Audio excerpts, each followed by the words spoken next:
순절이란 제2의 수요일 2월 14일 시작하여 부활주의를 뺀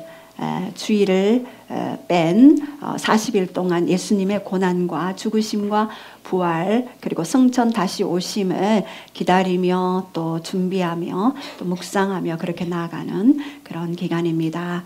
또 사순절 기간이 되면 여러 가지 많은 예수님이 하신 사역들이 이 땅 가운데 펼쳐지는 데 있어서 또 많은 그런 기름 부음들을 풀어내는 간증들을 많이 듣습니다. 또 Y신학대학교에 또 파송된 우리 자매님 2명이 그렇게 간증을 했습니다. 여기에서 큐티 훈련을 받고 묵상 훈련을 하고 또 집에서 매일 묵상을 부모님과 함께 또 가족들과 함께 묵상 훈련을 하고 또 그곳에 갔는데 그곳에 큐티하는 자들 6, 7명이 지금 모였대요. 처음에 한 서너 명이 모였는데 지금 6, 7명이 모였고 그리고 더 많은 사람들이 이렇게 모여도 되냐고 그렇게 질문하대요. 그리고 말씀 묵상하다가 울기도 하고 통곡도 하고 또 기도도 하는 그런 모임으로 바뀌었답니다. 그리고 한 친구에게 또 우리 예전에 방언에 대해서 또 이렇게 강의 말씀 나눈 거를 서머리해서 정리해서 저한테 보냈는데 그때 내보다 낫네라고 얘기했었는데 그 방언이 터지는 그런 방법에 대해서 또 그 친구에게 또 알려줬는데 새벽기도 때 혀가 말리면서 초자연적인 하나님의 하늘의 언어가 열렸대요. 그러면서 목사님 하나님이 너무나 신실하게 일하시는 것 같습니다.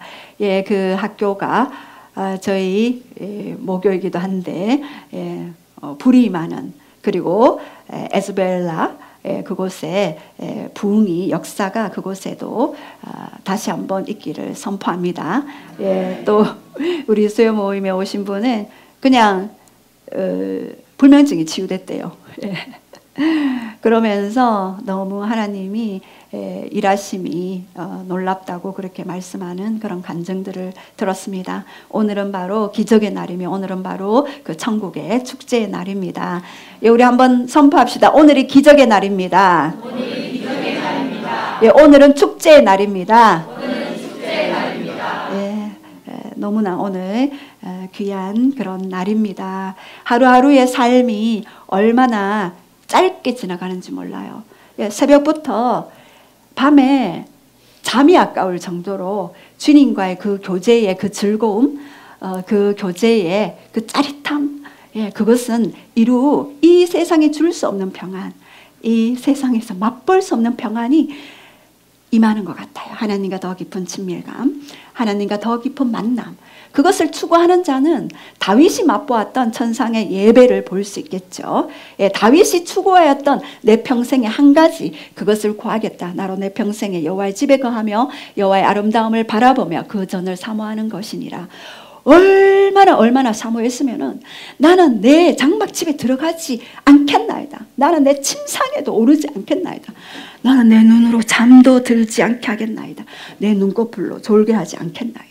얼마나 갈망하고 얼마나 원하였으면 그 다윗에게 있었던 그 갈망, 저는 다윗에게 주었던 그 기름 부음보다 다윗이 가졌던 그 갈망이 저는 더 배고팠던 사람이에요. 왜요? 기름 부음은요 소멸하는 거거든요. 어제의 기름 부음이 오늘 또 유지되지 않습니다. 오늘 다시 새로운 기름 부음 다시 받아야 해요. 그러나 그 갈망이 없으면 그 기름도 부음도 없고 그 갈망이 없으면은 주님과의 만남, 주님과의 교제, 주님과의 깊은 그런 사랑의 친밀감도 없는 것입니다. 그래서 우리 한번 선포합시다. 나는 갈망의 사람입니다. 나는 다윗 같은 사람입니다. 입술의 선포가 얼마나 중요한지 모릅니다. 여러분 지금 계속해서 마가복음을 묵상하고 있잖아요. 제가 이전에 보지 못했던 단어들이 들어오기 시작했어요. 믿음은 바로 우리 안에 이미 있다. 태초에 이미 주님이 주신 그 에덴에서 그 아담과 하와에게 주셨던 그 믿음이 우리 안에 이미 있었고 지난 시간에 마가복음 9장 23절 할 수 있거든이 무슨 말이냐. 믿는 자에게는 능치 못할 일이 없다. 그것이 공동 번역에는요 할 수만 있다면 이 무슨 말이냐 믿는 사람들에게는 안 되는 일이 없다. 예, 안 되는 일이 없대요. 믿는 사람에게는. 할 수 있다 하면 할 수 있는 것이고, 할 수 없다 하면 할 수 없는 것. 이미 우리 안에 해답을 가지고 있구나. 그래서 지난 시간에 믿음은 관계라고 그랬죠. 마태복음, 마가복음 3장 14절. 예수님이 12제자를 불렀을 때 제자들과 함께 임마누엘로 있게 하시고, 그래서 믿음의 가장 큰 비밀은요, 함께함의 비밀. 그래서 관계의 비밀이 열릴 때 믿음은 자동적으로 따라오는 것입니다. 그리고 믿음은 영이다. 우리 고린도후서 4장 13절에 기록된 바 내가 믿었으므로 말하였다 함과 같이 우리가 같은 믿음의 마음, 여기에서 Spirit of Faith입니다. 믿음의 마음이지만 믿음의 영입니다. 믿음의 영이 있어야지만이 우리가 믿는 거로 말하였다 함과 같으니라. 우리가 믿기 때문에 그 믿음의 말을 할 수가 있는 것입니다. 그래서 믿음은 영이다. 그래서 또 한 가지 믿음은 선물이라 그랬죠. 에베소서 2장 8절에서 9절 말씀. 너희가 행위로 말미암지 않고 그 은혜로 말미암아 구원을 받았느니 이 구원은 하나님의 선물이다. 예. 선물. 우리는 하나님의 구원의 선물을 받은 자들. 선물은요, 선물 주고 돈 내놓으세요. 이거 얼마 들었으니 청구서 내면서 주십시오 하는 법이 없습니다. 선물은 그냥 주는 거예요. 그래서 믿음은 선물이고 구원은 선물이다. 그래서 하나님의 그 구원이 우리에게 믿음의 천국의 통화, 천국의 통화는 믿음이에요. 돈이 필요 없어요. 선물로 주어지는 그 구원을 우리가 더 깊이 믿음으로 말하고 믿음으로 취하고 믿음의 영을 가지고 하나님과의 관계 가운데 더 깊이 나아가시기를 선포합니다. 그래서 오늘 우리 마가복음을 좀 묵상하면서 마가복음 11장 1절에서 15장 47절에는 그렇게 예수님께서 예루살렘 가까이 베다니로 이렇게 가시는 장면. 그래서 마침내 십자가를 지시고 죽으심으로써 우리에게 구원을 선물로 주시는 그 일주일간의 그 기록을 그렇게 마가복음 1장부터 16장까지 가장 복음서 중에 짧은 장이지만 가장 예수님의 십자가의 순환을 길게 표현한 그러한 복음서가 바로 마가복음입니다. 이제 예수님이 죽으신 날이 바로 내가 죽는 날이고 옛 창조의 그 옛사람, 옛사고 체계가 죽는 그날이 바로 예수님이 십자가에 못 박혀 죽는 그날입니다. 그래서 구약의 모든 외형상의 제사법, 의식법이 폐하여지고 예수님의 십자가에 죽으심과 부활하심으로 완전하게 율법을 성취하시고 완성하신 더 깊은 율법의 깊이와 높이와 넓이의 길이에 그 풍성함을 더 알아가는. 그래서 이제는 형식이 아니라 마음까지도 깊이 그 율법의 정신이 들어오는 것. 예전에 여러분 그 기억하십시오. 우리가 예수님을 믿고 구원을 받고 이제 말씀을 보잖아요.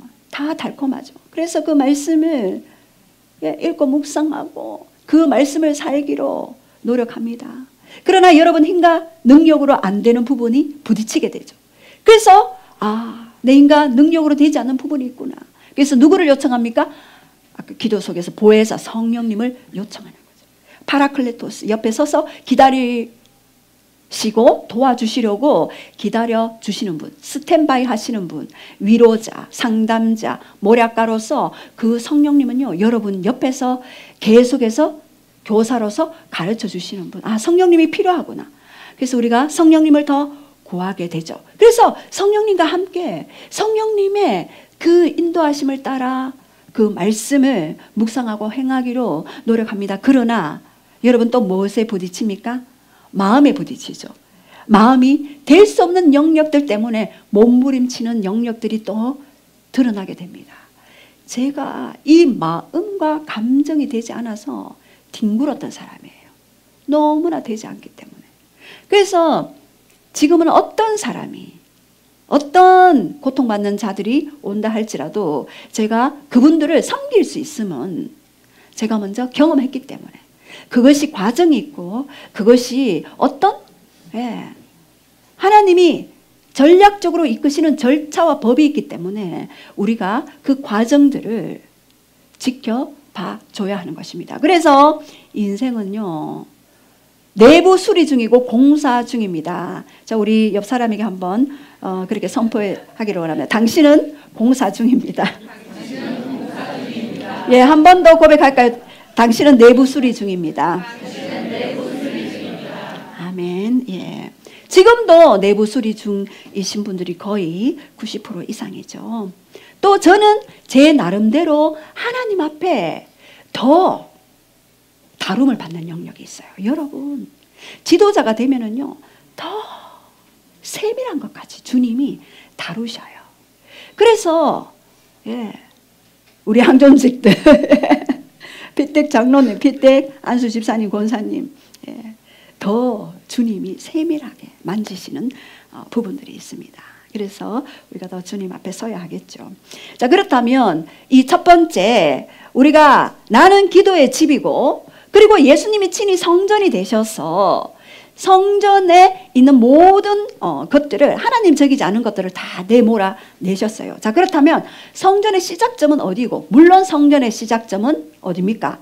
에덴 동산이에요. 에덴 동산.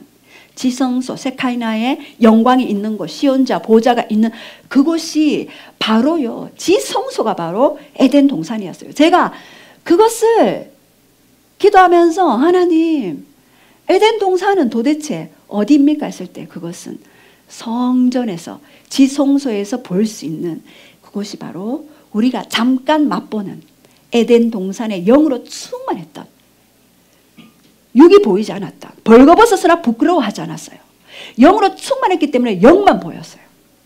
그것이 바로 에덴 동산의 성전. 성전의 시작점은 에덴 동산이었죠. 자, 그렇다면 이 성전에서는요, 많은 제물들이 있었죠. 구약의 제물, 신약의 제물은 무엇인지 우리가 먼저 좀 보겠습니다.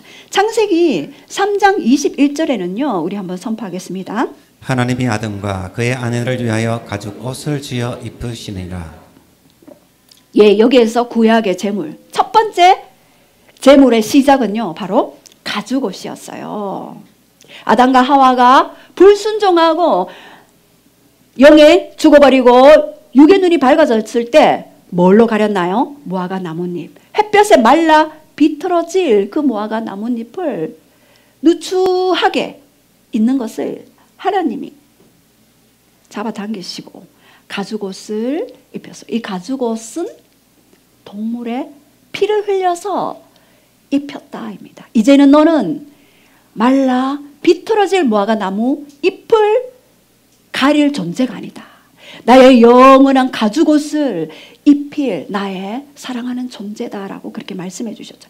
두 번째, 창세기 4장 4절에는요. 아벨은 자기도 양의 첫 새끼와 그 기름을 드렸더니.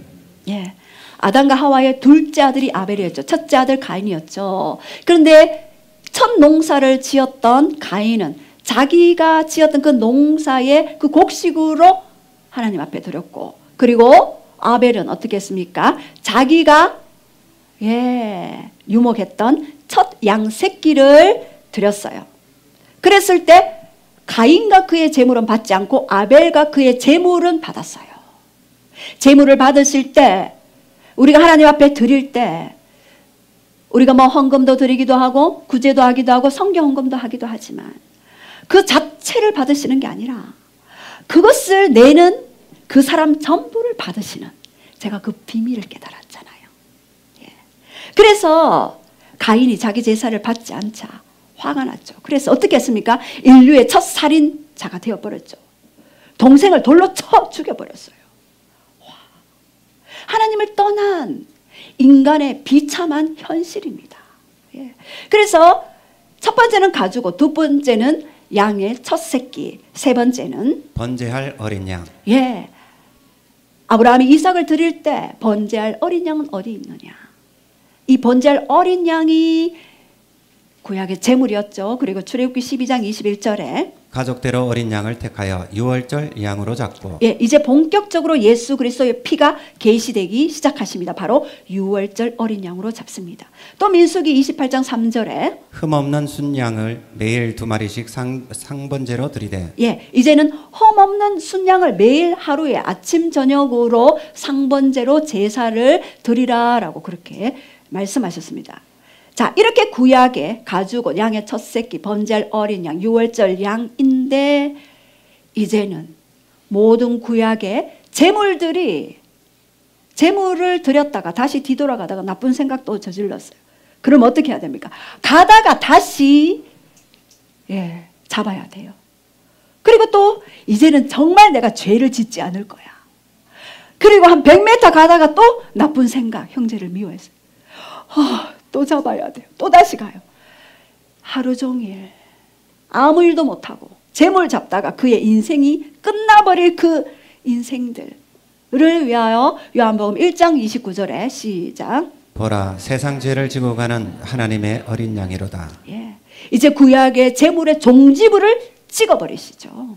이제 내가 율법의 마침이 되겠다. 내가 모든 것을 성취하겠다. 너는 내 안에서 누려라. 너는 내 안에서 쉼을 가져라 라고 그렇게 말씀하셨어요. 그래서 세상 모든 죄를 지고 가는 하나님의 어린 양으로서 원죄, 자범죄, 현재죄, 과거죄, 미래죄까지도 다 용서해 놓으신 4차원의 세계에는 이미 다 이루어졌음을 말씀하셨습니다. 자, 그런데 우리 마가복음 11장 15절에서 16절 말씀에 보면은요, 예수님이 진노하신 이유가 있습니다. 15절 시작. 그들이 예루살렘에 들어가니라. 예수께서 성전에 들어가사 성전 안에서 매매하는 자들을 내쫓으시며 돈 바꾸는 자들의 상과 비둘기 파는 자들의 의자를 둘러 덮으시며 아무나 물건을 가지고 성전 안으로 지나다님을 허락하지 아니하시고. 예, 이제 성전 안에서 매매하는 자들을 내쫓으시고 그리고 돈 바꾸는 자들 상을 엎으셔요. 그리고 비둘기 파는 자들의 의자를 둘러 엎는다라고 그렇게 말씀하셨어요.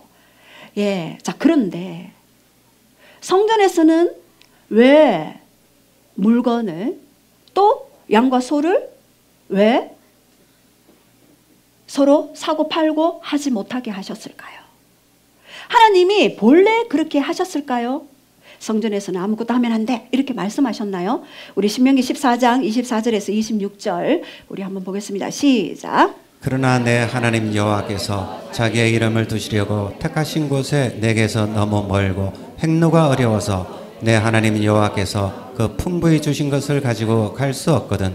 그것을 돈으로 바꾸어 그 돈을 싸가지고 내 하나님 여호와께서 택하신 곳으로 가서 내 마음에 원하는 모든 것을 그 돈으로 사되 소나 양이나 포도주나 독주 등 내 마음에 원하는 모든 것을 구하고 거기 내 하나님 여호와 앞에서 너와 내 건속이 함께 먹고 즐거워할 것이며 먹며 어떤 것을 구하고 거기 내 하나님 여호와 앞에서 너와 내 건속이 함께 먹고 즐거워할 것이며. 예, 멀리 있어서 자기가 기르던 그 양과 소를 또 비둘기를 데려가지 못할 때 여기 어떻게 했습니까?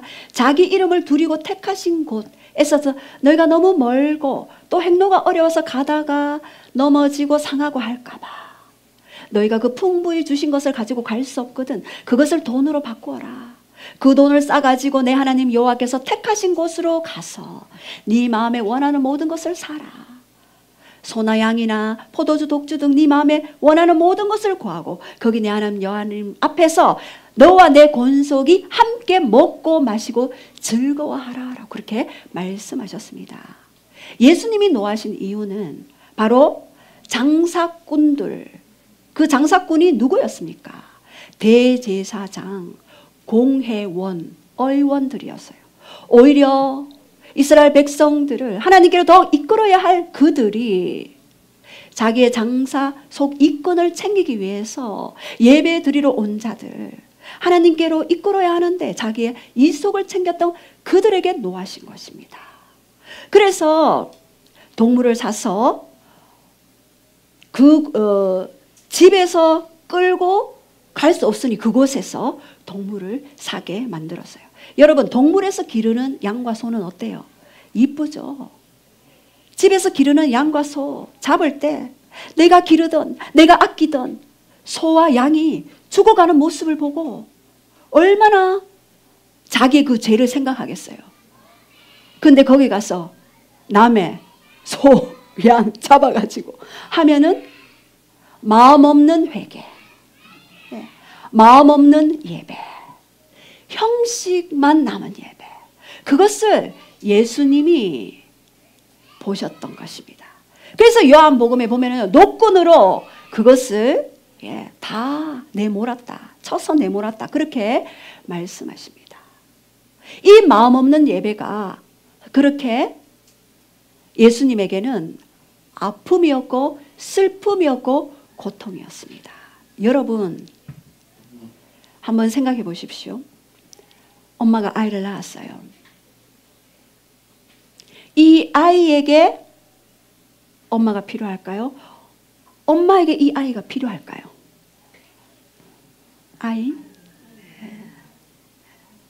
아이에게 엄마가 필요하죠. 아이 손 들어봐 주세요. 아이. 예, WC 팀. 예. 엄마 손 들어봐 주세요. 예. 손 안 드신 분은 둘 다. 예, 둘 다. 아이고 지혜로우시네요. 둘 다. 아유 그 생각을 못했네요. 3번 둘 다. 아이는요,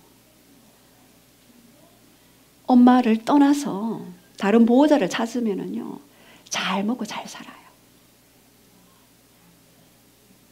잘 먹고 잘 살아요. 다른 보호자를 찾으면 잘 먹고 잘 산다고요. 근데 그 아이를 떠나보낸 엄마는요, 못 살아요. 못 삽니다. 예. 왜 그럴까요? 아이 없이는 못 산다. 예수님도 하나님도 우리 없이는 못 살아요. 그래서 지구 끝까지 따라가서 그 영혼을 구원하시잖아요. 땅 끝에 있는 영혼에 식인 좀 버글버글하는 그곳에 가서 영혼들을 찾아오시잖아요. 그래서 예수님의 마음은 항상 우리의 마음을 원하시는 거죠. 저는 항상 제가 매일매일 하나님 앞에 체크하는 게 있어요. 제 마음이 하나님께 있는가?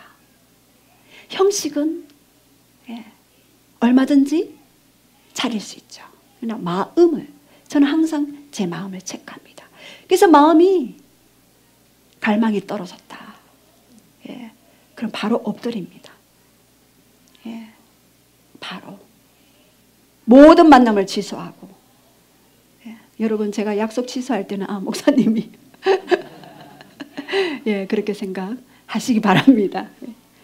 자, 그래서 스가랴 14장 20절에는요 우리 한번 선포하시겠습니다. 시작. 그날에는 말방울까지 여호와께 성결이라 기록될 것이라. 여호와의 전에 있는 모든 솥이 제단 앞 주발과 다름이 없을 것이니. 여기에서 그날에는, 메시아가 오는 그날에는 말방울에게까지 여호와께 성결이라 기록할 것이다. 여호와께 성결, 누구에게 기록했습니까? 대제사장 이마에 여호와께 성결. 근데 메시아가 오면은요 모두가 다 성결해지는 것입니다. 여기에서 성전에서 밥을 짓는 솥이나 제물에 피를 담는 주발에 모든 것이 다 여호와께 성결이라 불리우게 될 것이다. 누구든지 하나님 앞에 거룩하게 되어지고 거룩해진 그 사람의 모든 소속이 된 그 모든 물건들도 거룩하게 된 것이다. 오늘 예수의 피의 효력, 능력과 권능과 권세가 바로 그것입니다. 그래서 기타 치시는 분, 기타까지도 거룩하게 된 거죠. 하나님의 것이 된 것입니다. 그래서 구약에 드려진 모든 제사는요 예수님의 모형이며 그림자입니다. 그래서 우리 예수님이 이제 이 땅에 실체로 드러나셨고 성령님을 통하여서 우리에게 더 강력하게 실체로 나타나신 것인데요. 히브리서 10장 9절에 보면은요, 그 후에 말씀하시기를 보시옵소서. 내가 하나님의 뜻을 행하려 왔나이다. 첫째 것을 패하시면 둘째 것을 세우려 하기 위함입니다. 그래서 우리 구약의 그 모든 제물로 드리는 제사는 이제 끝이 났고, 이제 영원한 제물로 오신 예수 그리스도, 그분을 믿는 모든 자들은요, 완전히 영원히 온전케 되었기 때문에 그분을 통하여서 하나님께 다이렉트로 갈 수 있는 제사장의 직분을 가진 자가 바로 오늘 저이며 여러분들인 것입니다. 예. 그래서 예수님이 육체가 성전이 됐다는 근거는요, 요한복음 2장 21절과 22절에 나타났습니다. 유대인들이 무슨 근거로 너가 이 노끈으로 모든 양과 소와 비둘기를 내모느냐, 상을 뒤엎느냐라고 했을 때 예수님이 말씀하셨죠. 이 성전을 헐라 내가 사흘 만에 다시 세우리라라고 했는데, 이 성전은 46년 동안 헤롯이 지었던 그 성전이었죠. 화려하죠. 엄청나게 외형상 어마어마합니다. 그 성전을 내가 3일 만에 무너뜨린다는 말은, 이 성전은 요한복음 2장 22절에 예. 요한복음 2장 22절에 이 성전은 곧 자신의 육체를 두고 하는 말이라. 내가 죽었으나 사흘 만에 내가 다시 살아날 것이다 라고 그렇게 말씀하십니다. 그래서 예수님이 성전되었고, 이제 우리가 고린도전서 3장 16절 성전되었고, 고린도전서 6장 19절 그의 핏값으로 우리가 성전이 되었다입니다. 예수님의 핏값으로 우리는 지불된 성전인 것입니다. 내 속에 누가 계십니까? 누가 계십니까? 예수님. 예, 예수님. 할렐루야. 예. 성경은요, 성경 계시의 점진성. 처음에는 가죽옷, 양의 첫 새끼, 번제할 어린 양, 흠없는 숫소, 상번제로 드릴, 그리고 세상제를 지고 가는 어린 양. 점점 예, 성경은요 명확하게 드러내요. 이제 계시록 19장에 어린 양의 혼인잔치로 하실 어린 양으로, 신랑으로 오시잖아요. 점점 갈수록 예수님이 이 땅에서 드러나게 되십니다. 그분이 영광 받으셔야 되기 때문에 온 땅과 온 열방의 온 민족에게 영광 받으셔야 하기 때문에 계시의 점진성입니다. 자, 그렇다면 성전의 정체성은 무엇입니까? 기도의 집이죠. 우리 마가복음 11장 17절 시작. 바 내 집은 만민이 기도하는 집이라 칭함을 받으리라 하지 아니하였느냐. 너희는 강도의 소굴을 만들었도다 하시매. 예, 여기에서 내 집은 만민이 기도하는 집이다라고 일컬음을 받았다라는 것은요, 이사야 56장 7절의 말씀에 근거하여 말씀하십니다. 예수님도요, 구약의 율법이 아주 뛰어나셨어요. 왜요? 그분이 말씀이잖아요. 그분이 율법이시잖아요. 그러니까 항상 예수님은요, 근거 있는 말씀을 하십니다. 우리 영의 세계가요, 근거가 있어요. 항상 말씀에 확증되고 보증되고 성령님께서 정확하게 짚어주시는 거예요. 이사야 56장 7절에 시작. 내가 곧 그들의 나의 성산에 인도하여 기도하는 내 집에서 그들을 기뻐할 것이며 그들의 번제와 희생을 나의 제단에서 기꺼이 받게 되리니 이는 내 집은 만민이 기도하는 집이라 일컬음이라 될 것임이라. 예, 이사야 선지자를 통해서, 이사야는 예수님이 오시기 700년 전의 선지자죠. 그 선지자를 통하여서 내 집은 만민이 기도하는 집. 이것은요, a house of prayer for all nations. 만민, 모든 민족이에요. 민족, nation. 민족을 위해, for예요, for. 예. 민족을 위해서 기도하는 집이라 일컬음을 받는다. 그런데 여기 이사야 56장 7절에는 뭐라고 했습니까? 나의 성산으로 인도하여 기도하는 내 집에서 그들을 기쁘게 할 것이다. 기도하는 자들의 즐거움. 여러분, 기도할 때 여러분 즐겁습니까? 아니면 노동입니까? 아니면 둘 다입니까? 예. 기도의 맛을 보면은요, 기도가 즐겁게 되었습니다. 왜요? 그 기도에 예수님이 드러나기 때문입니다. 그 기도에 하나님 자신의 선하심, 인자하심, 아름다우심을 드러내시기 때문입니다.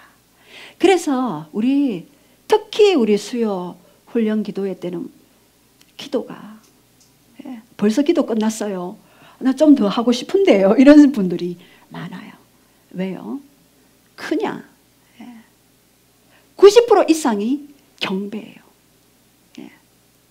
경배의 즐거움을 맛보면은요, 모든 기도가 다 경배예요. 그러면은 잠깐 나의 기도 제목을 아랬는데 그냥 바로 응답. 어떨 때 지난 오후 기도 시간의 마지막에 전할 그곳에 기도를 우리가 합심해서 할까요 했을 때 하나님이 제 마음에 감동해. 이미 그분이 결정했으니 그 기도는 하지 않아도 된다 말씀하시더라고요. 그래서 제가 오후 기도의 시간에는 그 기도를 안 했어요. 마음을 이미 비춰주시더라고요. 그래서 이 기도는요, 경배할 때 그분이 드러나기 때문에 여러분 마음껏 장기 차량 운행하십니까? 장시간 찬양하십시오. 경배하십시오. 그분이 오십니다. 그 장소가 그 차 안이 부흥의 현장이 되는 것입니다. 차 가다가 여러분 갓길에 차 세워야 됩니다. 도저히 더 이상 운전이 안 됩니다. 성령님 멈춰주시옵소서 할 만큼 부흥회장이 되어집니다. 제가 예전에 WC에서 학교까지 매일매일 차 운행하면서 그곳이 운행 현장에서 어떨 때는 너무 강하게 오면은요, 제가 갓길에 차를 세워요. 성령님 이러시면 안 됩니다. 제가 지금 수업에 들어가야 합니다. 부으시면은요, 너무나 많이 부으시기 때문에. 그래서 조금 요즘에는 이럴 때는 좀 자제를 하는데, 이렇게 우리 기도의 집으로서의 그 정체성을 여러분이 회복할 때 놀라운 일들이 일어납니다. 자, 따라합시다. 나는 걸어다니는 기도의 집입니다. 기도의 집은요, 24시간 돌아가야 돼요. 24시간. 그래서 저희 교회는요, 그냥 오픈해 놓잖아요. 앞으로도 계속해서 오픈 해서 많은 사람들이 언제든지 기도할 수 있도록 할 것입니다. 자, 그렇다면 이제 진짜 중요한 이야기를 할 건데요, 여러분. 기도의 집인 정체성에 방해하는 요건들이 있습니다. 이것은요, 여러분 안에 즐거운 기도를 하고 싶지만 여전히 내 안에 어떨 때는 기도가 막혀요. 어떨 때는 기도하고 싶지가 않아요. 어떨 때는 내 감정이 너무 힘들어서 하나님 기도 못하겠어요. 제가 예전에 그런 일들을 너무나 많이 했었습니다. 자, 그런데 이 우리 안에 쓴뿌리가 있을 때는요, 기도가 막힐 때가 많이 있습니다. 자, 우리 쓴뿌리란 시작. 사람 속에 자리 잡고 있는 죄성, 가게에 자리 잡고 있는 하나님적이지 않는 죄의 뿌리, 혈기, 분노, 음란, 질병, 가난. 이런 것들이 있으면은요, 옥토밭이 될 수 없기 때문에 씨앗이 떨어져도 길가, 돌밭, 그리고 가시떨기로 말미암아 30배, 60배, 100배의 결실을 맺지 못하는 것입니다. 자, 그렇다면 이것을 제거해야 되는 이유는요, 바로 기도의 집의 정체성을 회복하기 위해서는 반드시 이런 쓴뿌리를 회복해야 합니다. 왜요? 제거 후에만이 여러분 형통한 삶이 열려요. 제가 예수 그리스도를 믿고 그리고 이 치유 사역을 접하고 비포와 애프터가 있어요. 완전히 달라졌어요. 예전에 이 쓴뿌리를 제거하지 않았을 때는요, 한계가 있어요. 아무리 기도요, 부르짖고 해도 어느 한두 개는 응답받는데 뭔가 100%다 응답이다 하는 느낌이 오지 않았어요. 그것이 눈에 보이지 않았어요. 그런데 이 쓴뿌리를 제거하고 난 후에는요, 100% 응답. 이미 다 이루어진 것이 믿어지는 거예요. 나중에 그 또 비밀들을 여러분과 나눌 건데요. 오늘은 제거 후에 형통한 삶을 살기 위해, 그리고 후대에게 물려주지 않기 위해 이 쓴뿌리도 물러가더라고요. 놀라워요, 여러분. 그래서 자녀의 모든 문제는 부모에게서부터 왔다. 그래서 저는 자녀들이 약점을 볼 때마다 저는 하나님께 엎드려요. 예전에 그것을 몰랐을 때는 A는 이렇게 해야 돼, B는 이렇게 해야 돼, 그래서 너는 잘못됐어, 이렇게 지적하고 했는데 이제는 하나님, 저 약점이 제게서 왔습니다. 저를 용서하여 주시옵소서. 이렇게 하잖아요. 그러면 자녀가 회복되어 있어요. 놀라운 영의 비밀이에요, 여러분. 내가 그 자녀의 약점을 가지고 회개기도 했는데 그 자녀는 회복되어지는, 그것이 중보기도의 비밀이며 중보기도자의 영광의 탈취물입니다. 자, 그렇다면 신앙생활에 방해받지 않기 위해서 우리는 이 쓴뿌리를 제거해야 되는데요, 영적 성장과 복음 전파를 위해서 반드시 필요하죠. 자, 쓴뿌리의 감정적인 유전이 있는데요. 첫 번째, 충격적 사건 만날 때. 예, 충격적인 사건을 만날 때 이 쓴뿌리가 들어가게 되는 거예요. 일단 뭔가 트라우마가 탁 생겨요. 왜요? 90과 10의 원칙이 있어요. 지금의 사건이 영향받는 거 10, 그리고 그 이전에 영아기, 태아기, 그리고 자라오면서 아동기, 소년기, 청소년기, 청년기에 그때 받았던 트라우마 90, 지금 상황 10, 그래서 100이 나오게 되는 거예요. 그래서 이 충격적인 사건을 만날 때 하나님의 말씀, 성령님의 음성보다 나의 감정이 더 충동적으로 일어나는 것들이 있죠. 여러분, 감정이 상할 때는 아무리 하나님이 이러이러한 말씀에 어떤 응답을 주셔도 그것이요 제대로 들리지 않아요. 그리고 순종하고 싶지도 않아요. 하나님, 그냥 저를 좀 가만히 놔두세요. 이렇게 돼버리죠. 그러면은요, 우리의 의지를 드리지 않으면 하나님도 더 이상 오시지 못해요. 그것이 놀라운 성령님의 인격입니다. 여러분, 성령님은 뼈와 살과 피가 없지만 인격이세요. 내가 오시옵소서 웰컴 하면 오셔요. 근데 아닙니다. 탁 닫아버리면 성령님이 더 이상 오시지 못하는 겁니다. 자, 그렇다면 잠재된 감정의 분출구입니다. 불의의 사고로 사랑하는 가족을 잃어버렸다든가, 믿었던 사람에게 배신당했을 때, 마음속에 깊은 아픔을, 고통을 느끼는 그런 사건들이 있었을 때, 예전에 WC에 두 자매를 살인한 사건이 있었잖아요. 왜요? 헤어지자는 그 말에 어떻게 했습니까? 작은 여동생을 살인을 했죠, 칼로.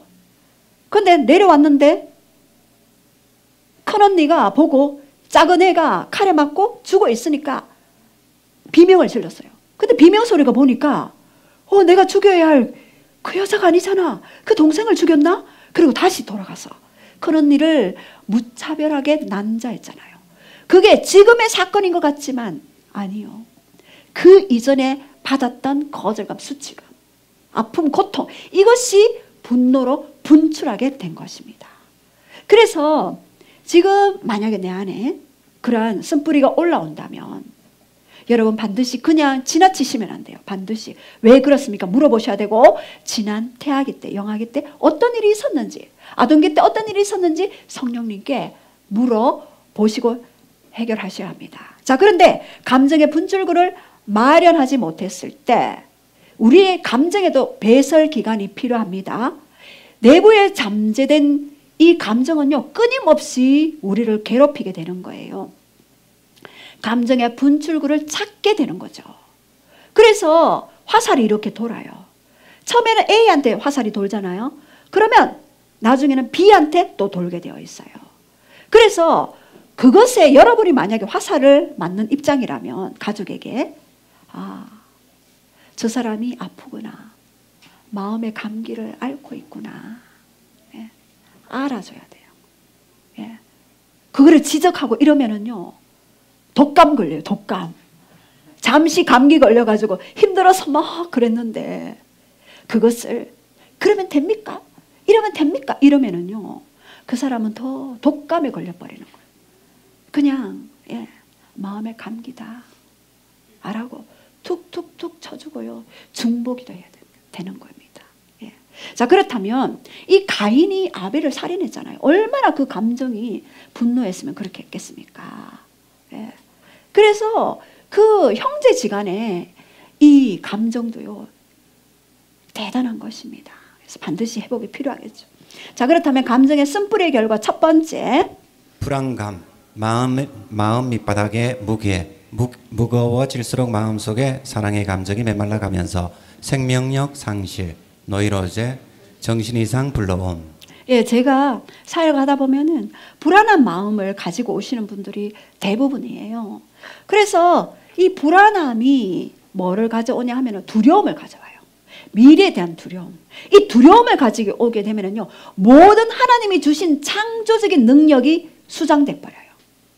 하나님이 당신은 이런 기름 부음이 있고, 당신은 이런 기름 부음이 있고, 당신은 뭐 사역에, 아니면은 당신은 뭐 일터에, 아니면은 당신은 가르치는 이 모든 기름 부음이 있는데 그 기름 부음을 완전히 수장시켜 버리는 그러한 부분들이 있습니다. 그래서 또 분노를 억압할 때, 이 분노를 억압할 때는요, 반드시 다른 감정에 영향력을 미치게 됩니다. 두려움이 불안이 또 수치감이 또 열등감을 불러오게 되고요. 그리고 슬픔이 분노하는 사람들은요, 여러분, 그만큼 슬픔이 많다라고 이해하셔야 돼요. 그래서 그 슬픔을 위해서 여러분이 중보해 주시고, 자녀들이 그렇다면 중보해 주시고, 그리고 이 슬픔을 그냥 감정 배설 기간인 그 하나님께 직면하지 아니하고 이것을 그냥 두면은요, 굳어져서 이것이 분노가 되는 것입니다. 그래서 이 감정의 손상은요, 다른 감정의 손상을 동반하게 되는 연쇄적인 감정의 그런 흐름들이 흐르게 되는 거예요. 그래서 이 엄마가 화가 났어요. 네. 그 원인은 다른 데 있었지만 괜히 아이한테 화풀이 하면 이 아이는 학교 가서 또 다른 아이한테 화풀이 해요. 그러면 다른 아이한테 화풀이 하면 이 아이는 선생님한테 또 일러줘요. 그러면 너 따라와! 교무실에 데려가요.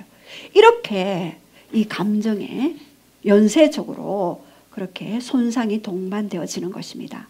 자, 그렇다면 쓴뿌리 감정의 증상들 있죠. 첫 번째는요, 불안심리, 신경증. 예, 특징은요, 즐길 줄을 몰라요. 삶을, 하나님이 주신 행복이 무엇인지, 하나님이 주신 기쁨이 무엇인지, 하나님이 주신 선하심이 무엇인지 즐길 줄을 몰라요.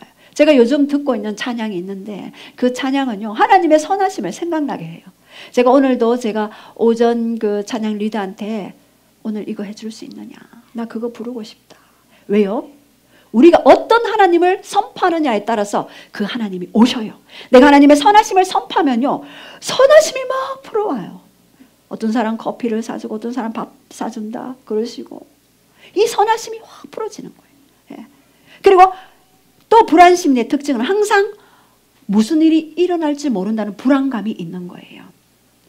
뭔가 미래에 안 될 것 같은 불안감. 예.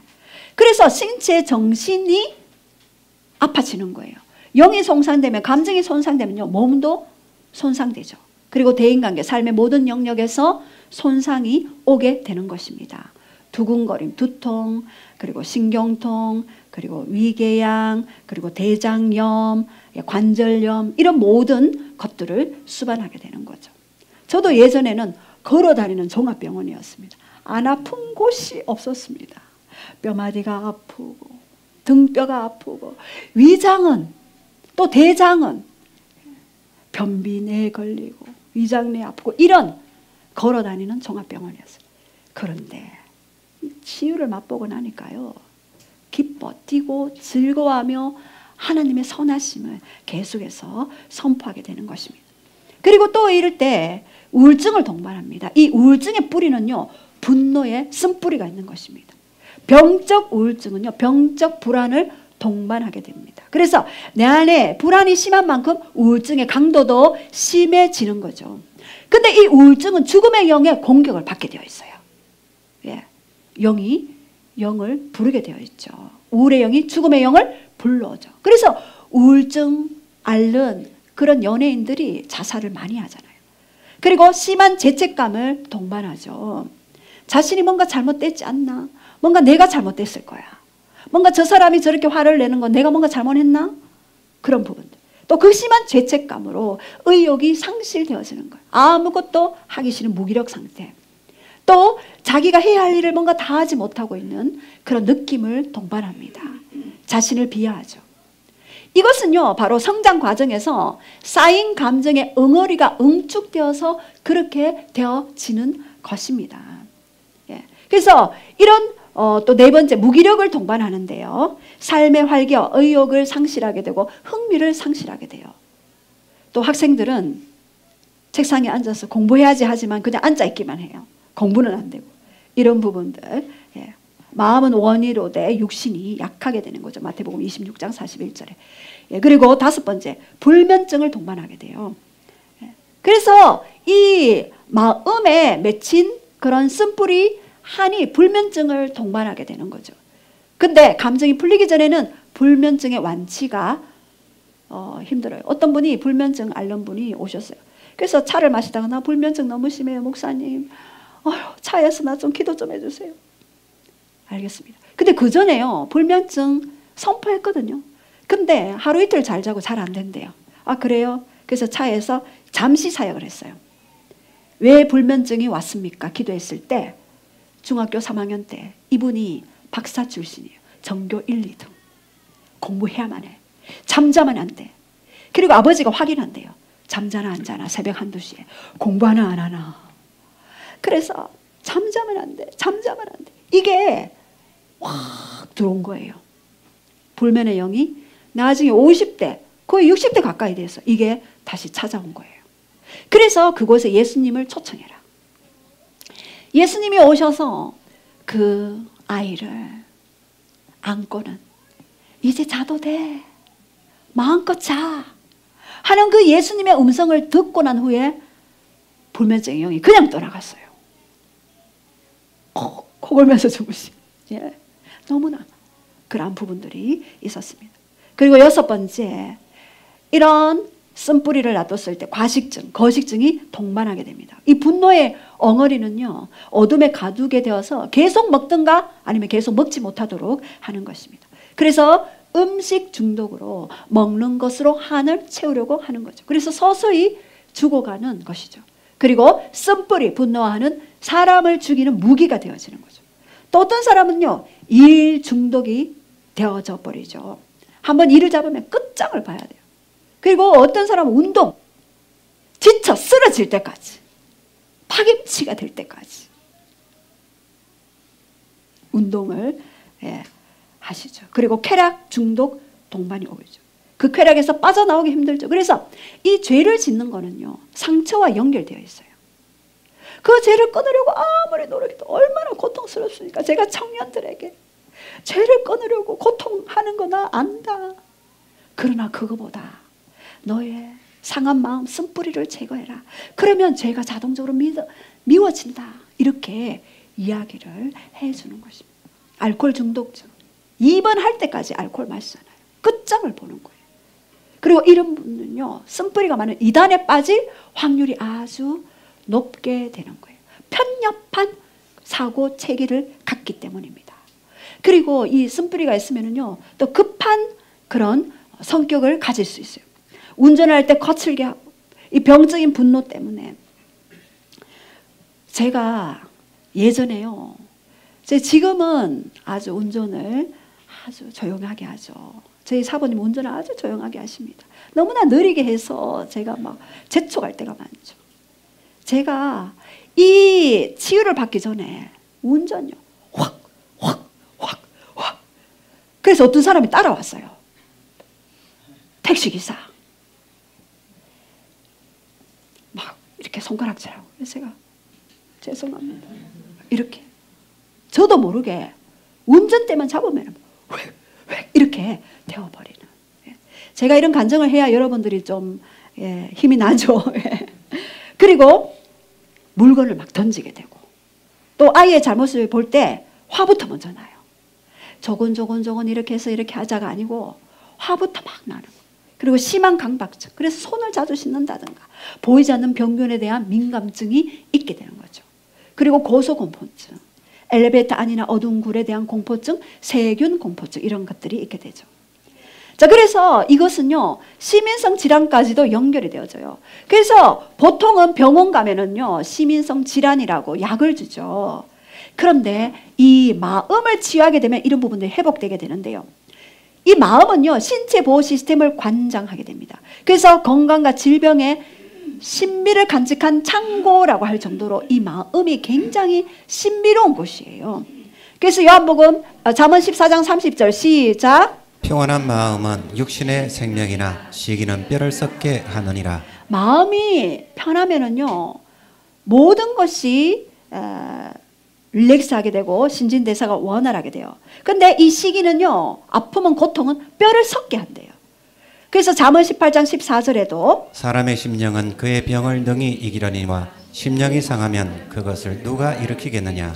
심령이 상하면 그 병을 이길 수 없어요. 예전에 거의 한 20년 전 가까이 됐어요. 어떤 그 암 환자분이 찾아오셨어요. 그분이 뭐 18번까지 치유를 받아 항암 치료를 해야 되는데 기도로 기적적으로 한 몇 번 만에 그냥 의사가 기적이라고 하고 그랬어요. 어떻게 이렇게 되었습니까? 그분이요, 예수님 믿고 너무나 기뻐하시고 행복해했죠. 그런데 자기가 이제 그 의사의 진단으로 이제 퇴원을 앞두고 있었는데 남편이 찾아왔어요. 그리고 아내의 남편을 훔쳐갔어요. 그 병들어 누워있는 그 아내의 카드를 훔쳐가서 꺾기 시작하는데 융주점에 막 쓰는 거예요. 그래서 이분이 막 살아나서 좋았는데 남편의 그것을 보면서 제가 갔을 때 그래, 목사님, 저는 살고 싶지 않습니다. 저는 그냥 천국 가고 싶어요. 이런 얘기를 딱 하더라고요. 그래서 이분은 곧 천국 가시겠구나. 왜요? 마음에 이미 천국과 지옥이 있어요. 내가 안 된다 하면 안 되는 거예요. 그거는 하나님도 어쩔 수 없습니다. 그분은 인격이기 때문에. 예. 그래서 그분은 결국에는 어린 아이를 두고 천국으로 갈 수밖에 없었습니다. 그래서 이 마음속의 이 분노는요, 쓴뿌리는 우리 정신과 영, 신체의 약한 부분을 계속해서 공격하게 되는 것입니다. 그래서 이 외로움이 계속 놔두게 되면요, 쌓이게 되면은 이것이 한이 되어지고 이것이 고통이 되어지고 분노가 되어지고 다른 사람이 나를 알아주지 않을 때 힘든 고통이 수반하게 되는 것입니다. 그래서 특별히 사랑받지 못하고 자란 자녀들은요, 이러한 부분들이 있습니다. 자, 그렇다면 오늘은 여러분, 제가 쓴뿌리 테스트를 할 건데요. 여러분이 오늘 기도회 할 때 이것을 체크할 텐데 우리 한번 기도의 집을 정체성을 회복하기인데요. 자, 먼저 테스트를 혹시 띄워 주십니까? 예. 그러면은 그것은 좀 이따가 용지를 돌려드릴 테니까 여러분이 잘 몰라 그래서 체크해 보십시오. 자, 그렇다면 이 체크하고 난 후에 기도의 집을 정체성을 회복하는데 시편 34편 18절 우리 한번 여호와는 시작. 여호와는 마음이 상한 자를 가까이 하시고 중심으로 통해하는 자를 구원하시도다라고 그렇게 말씀하셨죠. 그래서 마음이 상한 자를 주님이 밀어내는 게 아니라 가까이 하셔요. 예. 그리고 우리가 그렇다면 이러한 부분들을 하고 난 후에 파쇄 기도를 할 건데요. 첫 번째는요, 회개할 거예요. repent. 예수님, 나의 감정에 쓴뿌리인 분노와 화와 원한들을 올려드리며 토설합니다. 제가 이것을 저번에 예전에 한번 띄워드렸죠. 그래서 먼저는 회개, repent를 하는 거예요. 자, 그렇다면 이 원한의 쓴뿌리를 먼저 드리고 난 후에 그 다음에는요, 이 견책, 리뷰크, 꾸짖어야 하는 것입니다. 나의 감정이 쓴뿌리, 화, 분노 이러한 것들을 용서 못함을 예수의 이름으로 파쇄합니다. 파쇄하셔야 됩니다. 그 다음에 receive, 받아들이셔야 돼요. 뭐들? 예수님, 나는 당신의 용서함을, 당신의 십자가 희생을 받아들입니다. 주님은 내 죄를 위해 그리고 내 자유를 위해 대속하셨습니다. 나는 이 문제들로부터 완전히 자유합니다. 그렇게 여러분이 받아들이셔야 합니다. 그 다음에 받아들이고 난 후에는 반드시 대체해야 합니다. replace. 나는 나와 내 삶 속에 용서하시는 하나님의 말씀을 믿습니다. 하나님, 저 또한 다른 사람을 용서하고 축복할 수 있도록 도와주시옵소서. 이렇게 해야 합니다. 오늘은 여러분이 내 속에 기도의 집을 방해하는 쓴뿌리 거기 체크란이 있습니다. 볼펜 들고 여러분이 하나씩 체크하시고 우리가 함께 구체적으로 여러분 기도하시기 바랍니다. 첫 번째, 다른 사람이 내 마음을 알아주지 못할 때 화가 난다. 예, 혹시 그런 부분이 있으면 체크해 주세요. 뭐 자녀들이 아니면 부모님이 아니면은 직장 동료들이. 예, 또 두 번째, 당연히 다른 사람이 내 마음을 알아주지 못할 때 화가 나죠. 예, 한번 체크 해보시기 바랍니다. 두 번째, 내가 무시당하고 있다고 느낄 때, 내 말이 무시당한다고 느낄 때 화가 납니다. 그것도 한번 체크해 보십시오.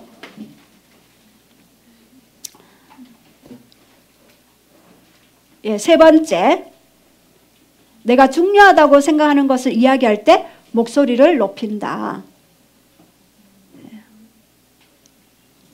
네 번째, 그냥 이거는 단순하게 체크하시면 됩니다.